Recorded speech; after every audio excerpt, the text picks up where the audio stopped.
In 1972, MIT researchers issued a warning. If nothing changed, modern society could collapse by 2040, not from war or a single climate disaster, but from running out of the resources that hold our world together. For decades, most people dismissed that forecast. But today the data shows we are not only on the very path they feared, we are moving even faster. What did MIT really see? And how close are we now to the turning point? In the spring of 1972, a team of 17 researchers at MIT published a study that would ignite debate in universities, boardrooms and parliaments around the world. Under the leadership of Donella and Dennis Meadows, the group set out to answer a question that had rarely been asked at global scale. How long could modern civilization continue to grow before it hit the natural limits of the planet? Their work, commissioned by the Club of Rome, became known as Limits to Growth. They turned to a new tool for the era, a computer model called World 3. Instead of simple forecasts, World 3 simulated the complex web of connections between population, food, industry, resources, and pollution. The model did not focus on a single crisis. It tracked how growth in one area, like industry, could strain food production, accelerate resource use, and eventually push the entire system toward collapse. The results were unsettling. If humanity kept growing as it had, the model showed that industrial output and food production would peak and then fall sharply within the 21st century, driven not by a single disaster, but by the slow exhaustion of the planet's reserves. The report landed with a mix of fascination and outrage. Economists like Henry Wallich at Yale called the study unduly pessimistic, arguing that its predictions were based on faulty assumptions and overlooked the power of human innovation. A team at the University of Sussex published a detailed critique claiming the model's data and logic were deeply flawed. Business leaders and policymakers accused the authors of fear-mongering and pushing a hidden agenda to halt economic progress. The idea that growth itself, long seen as the measure of success, could be a problem was almost unthinkable. Yet even as critics lined up, the study gained a following among environmentalists and reformers. It influenced the first wave of global environmental policy, shaping debates about sustainable development and resource conservation. Over the next decades, limits to growth became a touchstone for those warning that the planet's resources were finite. Still, the mainstream view remained skeptical. Most believed that new technology, markets and ingenuity would keep society ahead of any looming limits. The question lingered, was the MIT team right, or had they underestimated the world's ability to adapt? The answer would depend on whether their predictions could stand the test of time. In 2020, Gaia Harrington, a sustainability analyst at KPMG, set out to test whether the predictions from MIT Original World 3 computer model had any bearing on the world we live in today.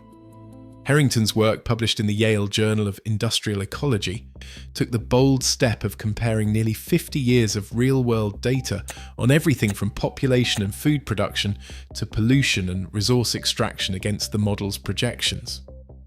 For the first time, a mainstream corporate analyst was treating the limits to growth framework not as a relic, but as a living hypothesis. Harrington's analysis focused on 10 key variables: population, fertility, mortality, industrial output, food, services, non-renewable resources, persistent pollution, human welfare, and ecological footprint. She gathered data from sources like the United Nations, the World Bank, and the Global Footprint Network, mapping out the actual trajectory of global systems since 1972. The results were striking. The closest match was not the optimistic scenario where humanity adapts in time, or even the scenario where technology alone softens the blow. Instead, the world's data lined up most closely with the so-called business as usual 2 scenario. Business as usual 2 describes a path where economic and population growth continue unchecked, with no major policy changes or breakthroughs in recycling. In Harrington's comparison, real-world trends mirrored the model's forecast.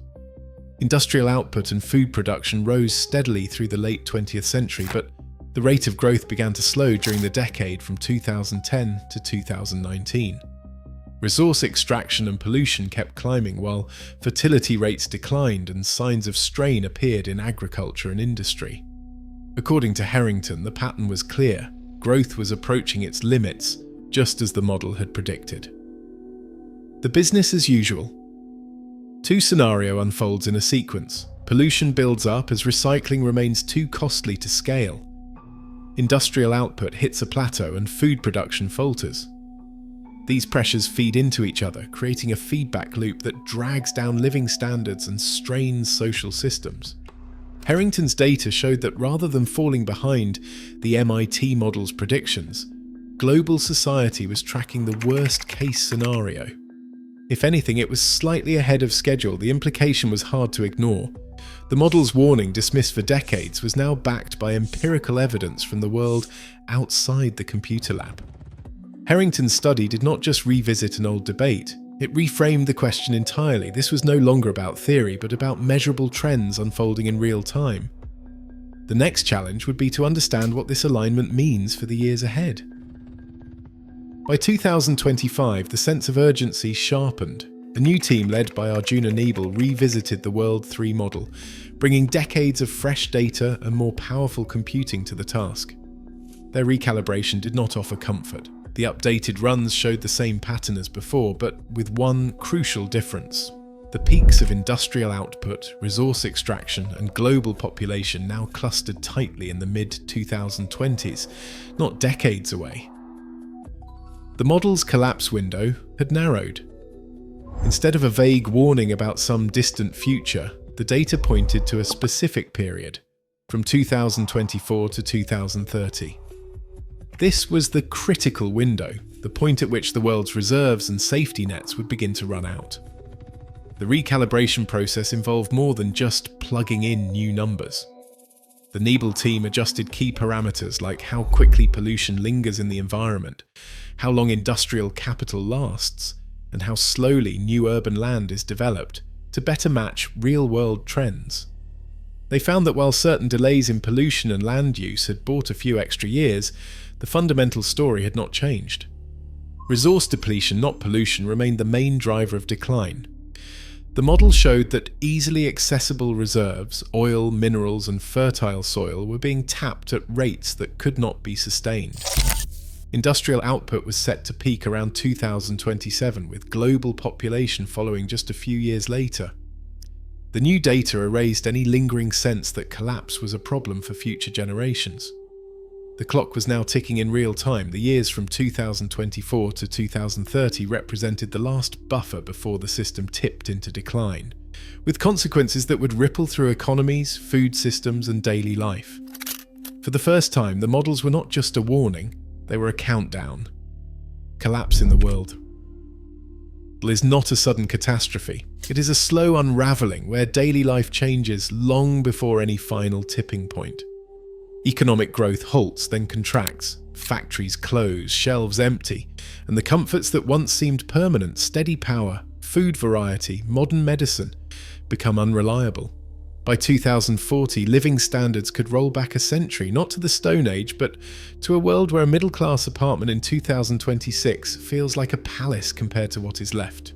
History offers a warning. Pompeii disappeared overnight, but Rome's fall stretched over centuries. The Aztec Empire collapsed in just 3 months. Today's civilization, built on a global web of supply chains and just-in-time logistics, is more like a jet engine than a donkey.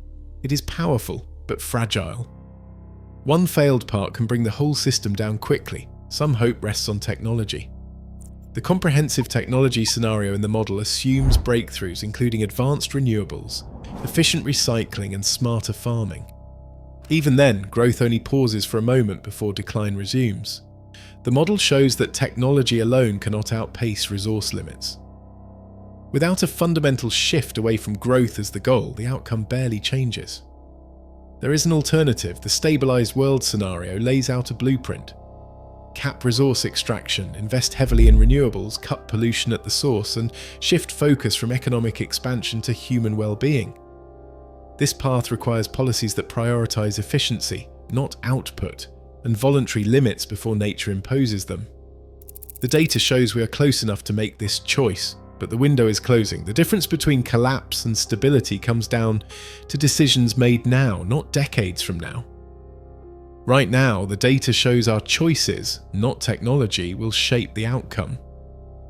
The systems holding modern life together are more fragile than they seem. Whether collapse is inevitable or avoidable, the next few years decide which future becomes fact. The window for action is open. It is closing fast.